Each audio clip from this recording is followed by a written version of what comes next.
Well, good morning, everyone, and welcome back to the ranch. I'm Dr. Lee, and it is another beautiful day in South Texas where, yes, we are still enduring the endless summer, but that's subject for another video, so we'll get on with this one. Anyway, thank you so much for being here today. I appreciate you taking time out of your busy schedule for a little visit out here on the ranch. You know it means a lot to me. So anyway, thanks for being here. Today's video is going to be another weird one. I'm sure you're used to that by now. But today's video, I'm going to let you in on a little secret. And this is something that will certainly pop up over on Matt's channel. But before his 15 million subscribers get to see it, I thought I'd give you, my special friends, a little sneak preview.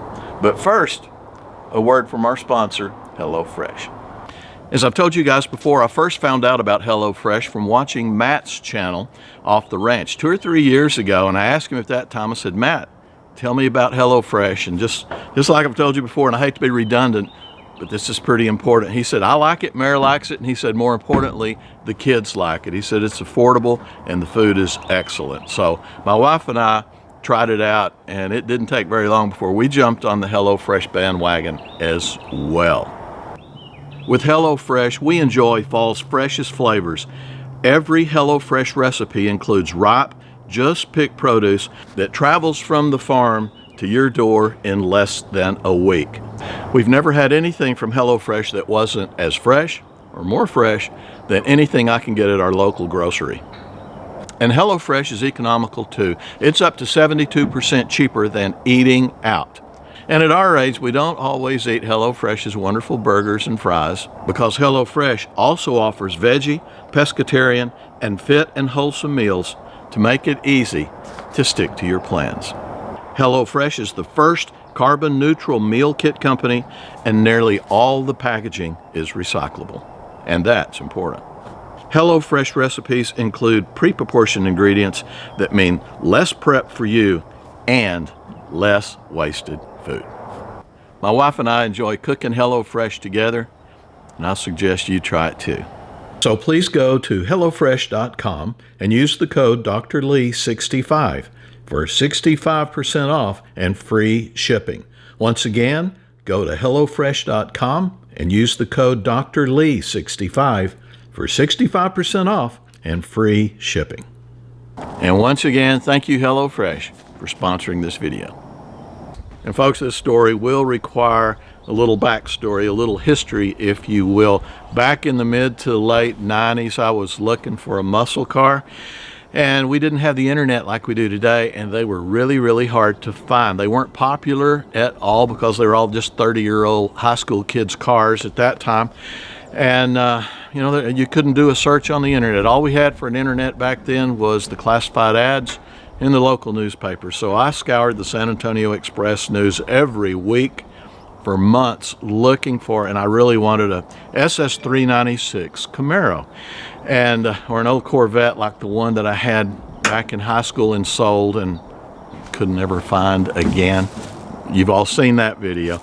But I did finally find an SS 396 Camaro, but it was in Piedras Negras, Mexico, which is 175 miles from here, right across the Rio Grande River from Eagle Pass, Texas. So I called the guy, and it sounded pretty close to what I wanted. He did tell me that the 396 was gone out of the car, but it had a really strong 350 engine in it, and he said it still had the original 4-speed and the original rear end, and the car was in excellent condition.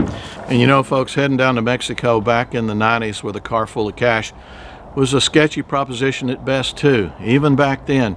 So I enlisted the help of a couple of heavy-duty athletes to go with me, and would have taken the girl too, but at that time she wasn't much of a gearhead, so she stayed home. And the boys and I headed down to Mexico with a car full of cash and a big dream. When we got to Mexico, it was a blinding rainstorm, and I learned a lesson right there. Never inspect a car that you're going to purchase in a blinding rainstorm. The car looked great. The paint was just shiny as it could be. And the guy had already told me that the 396 motor was not in the car, but it had a very strong 350 engine in it, and that the original transmission was in it, that the interior was all good, and the rear end was original, a Positrack rear end. And so, you know, we got the car back home. As soon as the rain dried up off the car didn't shine anymore. It had really, really dull, nasty green paint on it. The 396, like I said, guy told me is replaced by a strong 350.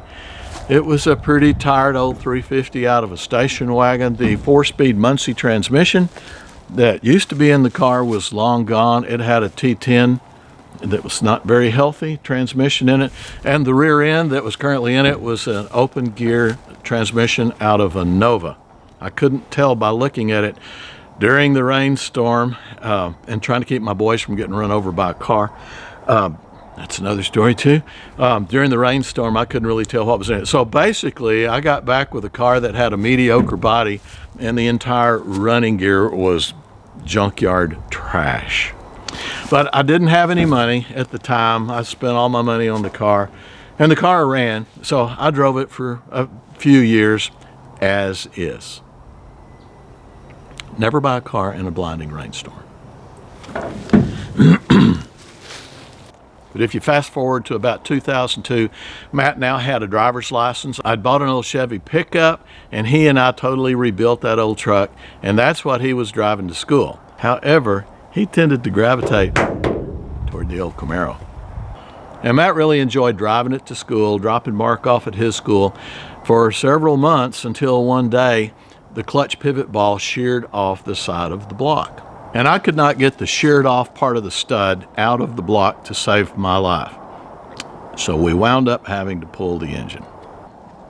And folks, like I said, we pulled the engine out of the Camaro so that I could get the remnants of the stud out of the block and clean up the mess I made in the process of trying to get it out. And while we had that tired old engine out of the car, why not rebuild it, right? So we decided to rebuild the engine and also do a little body work on the car. And you'll see Matt here in these videos. Back in the days when he was a blonde. Yep, that's the boy right there. I'd like to see his face when he watches this video. But that was one thing that the varsity soccer boys did every year. They all dyed their hair blonde. So it was quite the strange looking team, but they had fun. But about this time, Matt bought a 1972 Formula Firebird. We rebuilt it, and unfortunately, the old Camaro got shoved to the back. A few years later, I got bored, pulled the Camaro out, and I welded new quarter panels on it and a new tail panel. And back then, you could get good US-made body panels, so went ahead and replaced the front fenders and the valances on the car as well. And I also bought a cowl induction hood for it. And you can see right here, I didn't have to worry about the Camaro getting stolen. My guard dog was on duty 24/7. And in the meantime, I'd also rebuilt the motor, and it was in a corner gathering dust until one day Mark asked me if he could have that motor to use in his Chevelle. So I wasn't using it, so why not? So I gave the motor to Mark. Mark put it in the Chevelle, and that's another story right there. But a few years after that, I smoothed out all the body panels that I'd welded onto it and painted the car, and then shoved it to the back of the shop once again. And a few years later, I found a period correct 396 engine, since I didn't have a motor for the car, and I rebuilt it and got it ready to put back in the car, and then shoved both the car and the new motor back to the back of the shop. And a few years later, I found a Super T10 transmission and had it rebuilt, and then shoved it to the back of the shop. And then I found a period correct 12-bolt rear end and put it under the car and shoved the car back to the back of the shop. And a few years later after that, the boys and I were into C4 Corvettes, and the Camaro got completely forgotten. This is Mark. This is a picture of Mark right here shortly before he got a speeding ticket, interestingly enough, in Matt's car. I asked him how fast was he going, and he goes, well, and I said, was it over 100? And he said, yep. And I said, I don't need to know anymore. But after that, Matt moved on to the blue GMC pickup, as many of you have seen. Probably saw it get crushed too by an Army tank. And Mark moved on to his Dodge pickups, as you can see him here with Lincoln out on the ranch. And the Camaro basically became entombed in the back of the shop. And you know, through the years, a lot of people have asked me, Lee, why don't you get that Camaro running? Why don't you put it together, get it running? You know you like the car. It's all right there. It's an awesome car. Why don't you get it going? And, you know, it's one of those deals where it's just never been my passion. My passion, I've always been a Corvette guy ever since I bought that gold one sitting in there back in 1970. And when I got that car in the last few years, when I got it back after a 50-year search trying to find it, it's like my life is complete. I've always been a Corvette guy. I love the Camaros. Nothing more mean than a 1968 SS Camaro, but there were always excuses. I didn't have time. We got a soccer game, blah, blah, blah, blah. In other words, it just was not my passion. But with Matt, probably a different story. Luther needs a lot of work done. He needs suspension work. And this little car right here is Little Peach. And Little Peach needs some work done too. Needs some rear end suspension work. And I've got a new radiator to put in here, and I'm rerouting all the vacuum hoses that make the headlights pop up and down. Kind of need that. And I broke that panel in the process. Had to get that one from Canada. Y'all have already seen this little dude right here. And this one right here needs a little bit of body work and a paint job. So I'm gonna check with Brandon out at Muscle Rod Shop and get him to help me with that.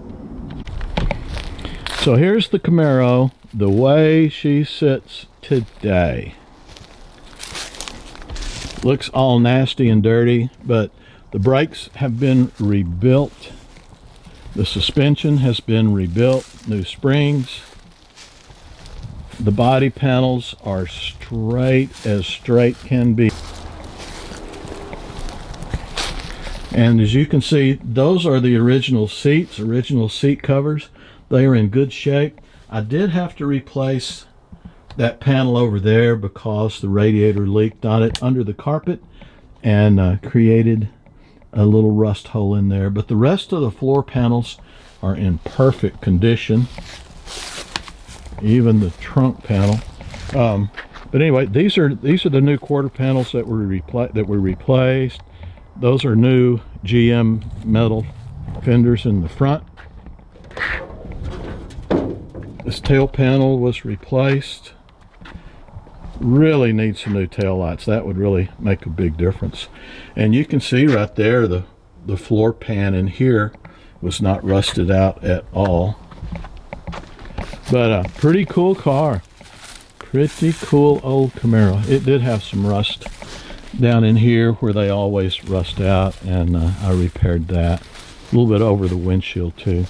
But anyway, cool looking car, great body style. But like I said, I've got so much going on, I don't have time for it. This is all Camaro parts over here too. There's the gas tank, and all that stuff goes with the car. Plus all that stuff right there, that's all Camaro parts. And beyond those two motors over there is a big pile of Camaro parts there too. So there's a lot of work left. I mean, this looks like a pretty complete car. No, it's not. It's got a lot of work left. Over the past 10 or 15 years, many people have tried to buy the Camaro from me, and I mean, why wouldn't they? Every piece of the car has either been repaired, refurbished perfectly, or is brand new, been replaced. So it's pretty much like a brand new car. All we need to do is put it together. But anyway, I asked Matt several times through the last few years if he was interested in the car.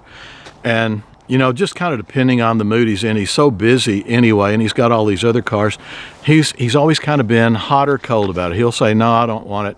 Why don't you just sell it? Or he'd say, yeah, I think I may want it someday. So just knowing that, I hung on to the old car. And especially after the 50-year search where I got my old Corvette back. But recently, much to my surprise, he showed interest in the car, and I said, well, do you want it? You can have it. And he goes, yeah, I think I'd like it. So he and Bert came over, and went through the car and all the parts. So sooner or later, he'll come pick this thing up, and it will more than likely become a feature on Off the Ranch. But you guys got to see the backstory first. Well, folks, there you go. You got the inside scoop on the old Camaro long before Matt's 15 million subscribers will even know it exists. Aren't you privileged? I have a feeling the old girl's future is going to be a whole lot brighter than the last 25 years when she sat gutted in the back of this shop here. I think it will be a lot more exciting. I did tell Matt and Brian that this is a conditional gift. And Matt said, conditional gift, what does that mean? And I said, if I hear the words Cummins swap, she's coming back. Well, folks, that's about it from out here on the ranch today. Thank you so much for being here. Thank you for taking a little time out of your busy day. It means a lot to me. And once again, I thank you for being here.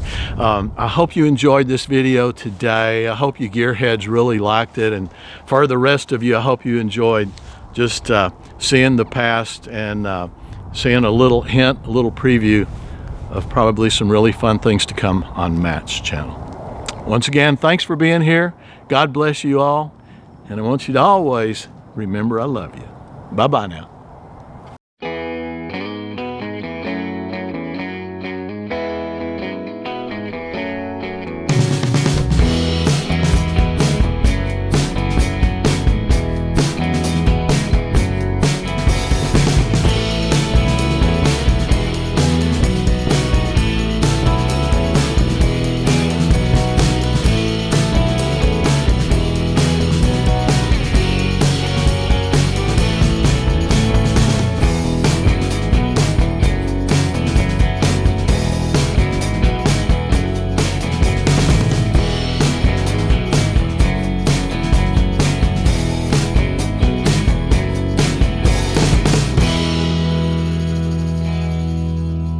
So what you doing there, Al? Neutering a dog, Dad. All right. Who's gonna learn you? That's a mistake.